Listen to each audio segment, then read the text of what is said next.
16 సంవత్సరాల లోపున్న పిల్లలకి సోషల్ మీడియా ప్లాట్ఫామ్ని ఆస్ట్రేలియా గవర్నమెంట్ బ్యాన్ చేసింది. యూకేలో కూడా ఇంప్లిమెంట్ చేశారు. ఎందుకనంటే పిల్లలు ఎంతసేపు ఆ ఫోన్లలో ఇన్వాల్వ్ అయిపోయి టైం స్పెండ్ చేయకుండా పేరెంట్స్ తోటి మాట్లాడకుండా ఆ ఫోనే ప్రపంచంలా ఫీల్ అవుతున్నారు. సో ఇలాంటి కొన్ని రెస్ట్రిక్షన్స్ తీసుకొస్తే వాళ్ళు బయట ప్రపంచాన్ని చూస్తారు. అండ్ ఆల్సో కొన్ని గుర్తు తెలియని వ్యక్తులతోటి పరిచయాలు కానీ ఫ్రెండ్షిప్స్ కానీ చేసి ఫ్యూచర్లో ప్రాబ్లమ్స్ ఏం రాకుండా కూడా ఇది యూజ్ అవుతుంది. స్ట్రిక్ట్ రెస్ట్రిక్షన్స్ తీసుకొచ్చారు. ఒకవేళ వాళ్ళ యాప్ వాడుతున్నారు అనుకోండి, ఐడెంటిటీ వెరిఫికేషన్ ద్వారానో లేకుంటే ఫేషియల్ రికగ్నిషన్ అనే సిస్టమ్ ను కూడా ఇన్స్టాల్ చేశారని చెప్పారు.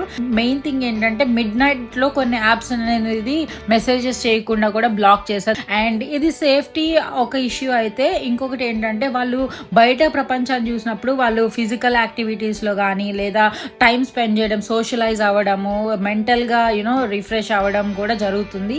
సో అకాడమిక్స్ మీద కూడా ఫోకస్ చేయగలుగుతారు. ఇది చాలా మంచి ఇనిషియేషన్ అని నేను అనుకుంటున్నాను. మీరేమనుకుంటున్నారు నాకు ఈ కమెంట్లో చెప్పండి.